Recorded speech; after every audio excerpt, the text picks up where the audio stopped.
Hey fellas, how you doing? It is Wednesday, August 13th. It's a little after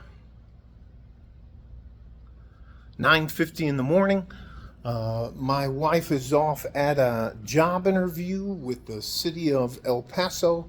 And the reason I'm doing this video is because a couple of my wife's friends just lost their jobs and they're now looking for a husband. By the way, they're both divorced. God, the lawn is just absolutely wrecked. Anyways, I'll show you the backyard. There are the Franklin Mountains right over there. Big old trees. That's the big old orange ball. Palm trees. Pool. Backyard. Anyways, they asked my wife to ask me if I would introduce them to some of the guys I used to know at the country club. And I countered their request with I can introduce them to some of the guys that I know in the trades. And they both said no. Mind you, one's 51, the other one's 48.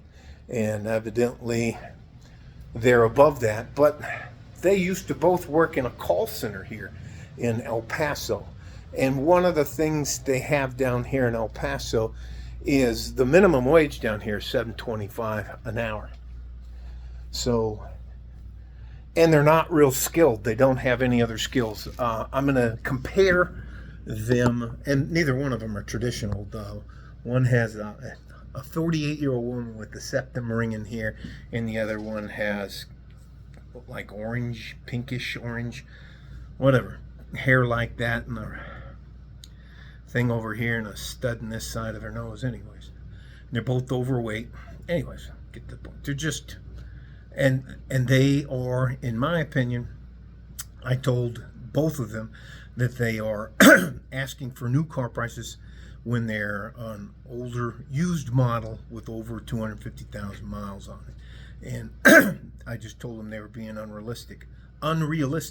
Anyways, to the point.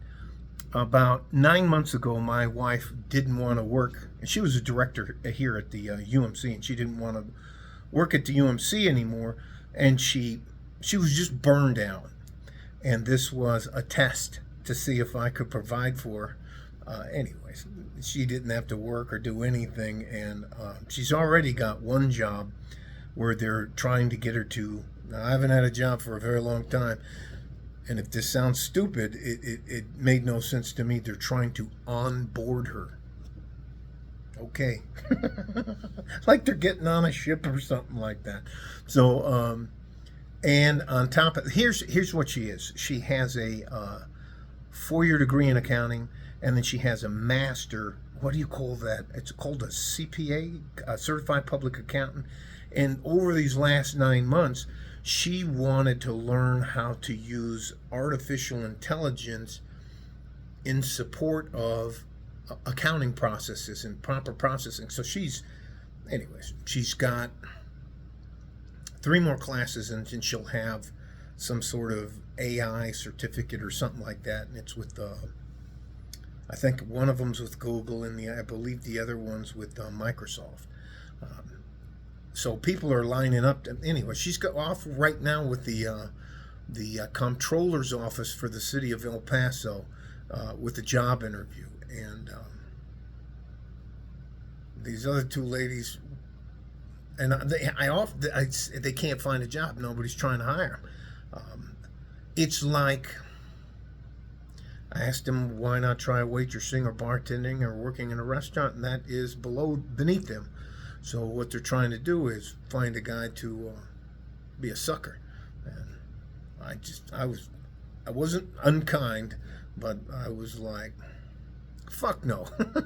I'm not introducing you to anybody. So all that to say this. Oh, and my Swagger's coming. Let me show you.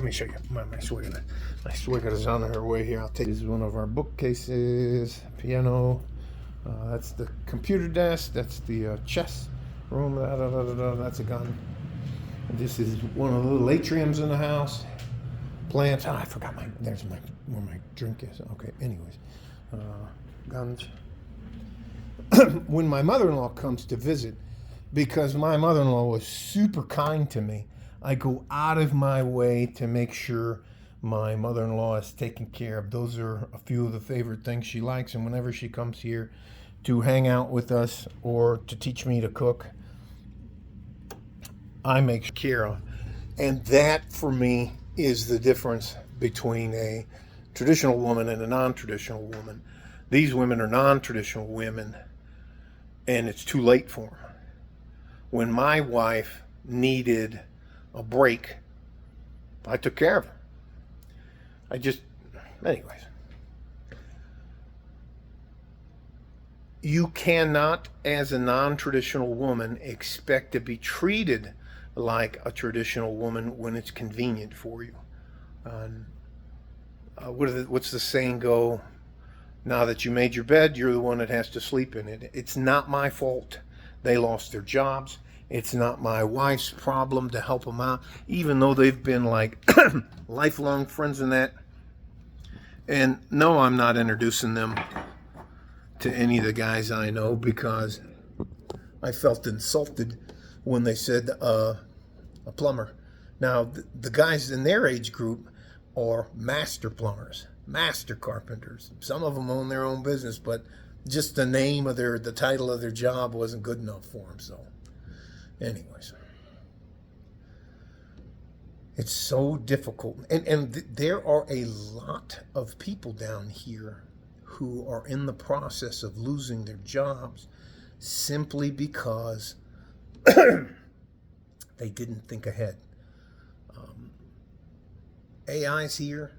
If you have a clerical job and you don't have some type of ability to help the company you're working with or the group you're working with by knowing a little bit more about AI than the other person,